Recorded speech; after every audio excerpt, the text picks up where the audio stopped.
Salut les gars, c'est Tim. Ce que je tiens dans la main, c'est le dernier compresseur qui m'a été envoyé par Vevor. Il était plus performant et plus adapté à notre pratique de l'airsoft pour remplir de la bouteille en 0,2 ou 0,8. C'est la question à laquelle on va essayer de répondre tout de suite, juste après ça.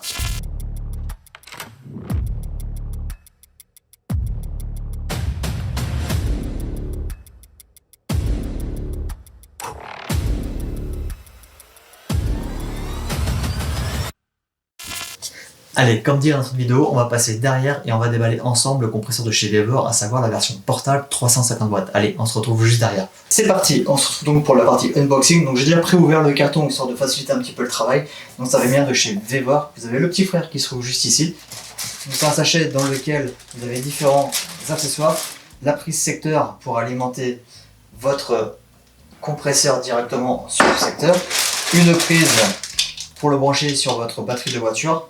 Quelques accessoires, notamment des filtres pour l'humidité, ainsi que des rondelles des joints ring pour l'entretien de votre compresseur. Donc ça, c'est toujours intéressant de les avoir sous la main. Allez, on va faire une première inspection de ce compresseur. Donc déjà, la première chose que moi je remarque, c'est qu'il se tient verticalement. Ça pourrait en rebuter certains. Personnellement, je trouve ça plutôt sympa. Ça le rend encore plus compact et plus facile à ranger ou à stocker. Deuxièmement, l'autre chose qui saute aux yeux, c'est cette plaque avec cette étoile qui a été découpée au laser directement dessus. Elle sert tout simplement à ranger la prise d'alimentation sur votre batterie de voiture. Vous voyez cette prise là, vous pouvez directement l'enrouler autour. Encore une fois, si vous prenez cette prise pour alimenter votre compresseur et l'utiliser sur votre voiture, pensez à bien allumer votre voiture. Ça vous évitera des mauvaises surprises et surtout ça évitera de flinguer votre batterie.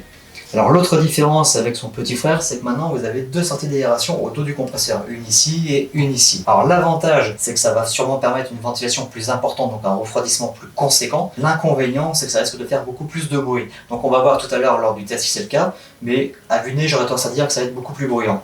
On retrouve également la valve de purge au dos du compresseur. Alors très important, pensez à bien l'ouvrir avant de débrancher vos bouteilles. Sinon vous allez vous prendre 3000 PSI en pleine face et ça va pas être agréable et ça peut même être un peu dangereux. On retrouve également donc la tête pour brancher votre flexible pour recharger vos bouteilles ou vos armes PCB. On retrouve la prise femelle pour brancher le câble d'alimentation en 230 volts. La prise power 12 volts DC au dos également. Et sur le dessus, on retrouve toujours la jauge de pression avec le cut-off. Sur cette version, il est automatique. Il a l'air d'être mieux fait que sur la version précédente, dans le sens où là, il a l'air d'être beaucoup plus précis. Et d'après les premières reviews que j'ai vues, il est plus efficace que sur la première version que j'avais reçue. Donc on va voir ça tout à l'heure lors du test. Alors me concernant, j'ai deux attentes concernant ce compresseur. La première, est-il plus rapide pour charger les bouteilles en 0,2 et 0,8? Et la seconde, est-il moins bruyant que le premier? J'ai un gros doute concernant ce dernier point, mais on va faire le test et on va voir ça ensemble tout de suite.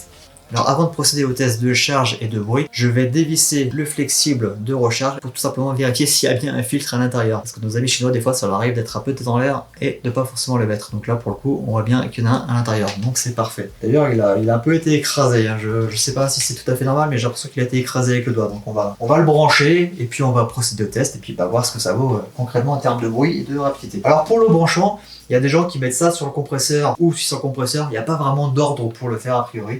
Personnellement, moi j'aime bien faire l'inverse. Donc je mets le petit sur le compresseur. Tac. Et celui-ci du coup directement sur mes bouteilles.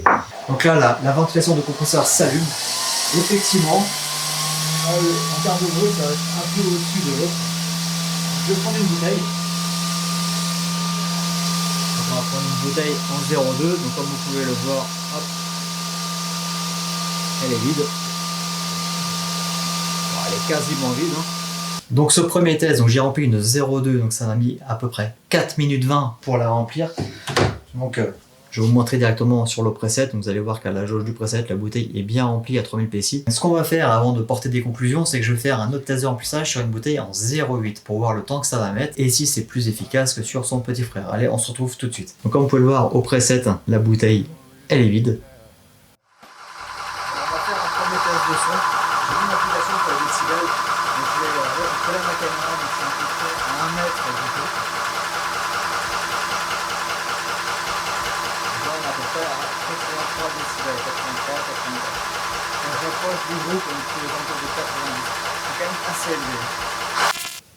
Allez, je vous retrouve pour conclure cette vidéo sur le compresseur 350 watts de chez Vevor. Pour être le plus transparent possible et le plus honnête possible avec vous, je suis assez déçu par les performances. Honnêtement, je m'attendais à quelque chose de plus efficace en termes de rapidité de charge. Et au final, la différence avec le 300 watts, elle est quasiment inexistante. J'ai pas trouvé de différence majeure. En plus de ça, je trouve qu'il a beaucoup plus d'inconvénients. Le premier qui me vient à l'esprit, c'est que comme il se positionne de façon verticale, il vibre énormément. Là où le 300 watts, du fait qu'il soit mis à l'horizontale, ne bouge pas du tout. L'autre point négatif sur ce 350 watts, c'est qu'il chauffe beaucoup plus et beaucoup plus rapidement, du fait de ces 350 watts, j'imagine. Alors, est-ce que je vous recommande ce compresseur 350 watts de chez Vevor? En vrai, la réponse est oui et non. Alors oui, si vous êtes utilisateur de bouteilles en 0,8 et d'uniquement 0,8. Pourquoi? Tout simplement parce qu'en fait, ce compresseur gère mieux la plage entre 3000 et 4500 PSI. Là où le 300 watts a un petit peu plus de mal à monter aussi haut. Maintenant, si comme moi, vous jouez uniquement en 0,2 ou 0,22, le 300 watts fera largement l'affaire et le fera même peut-être un petit peu mieux.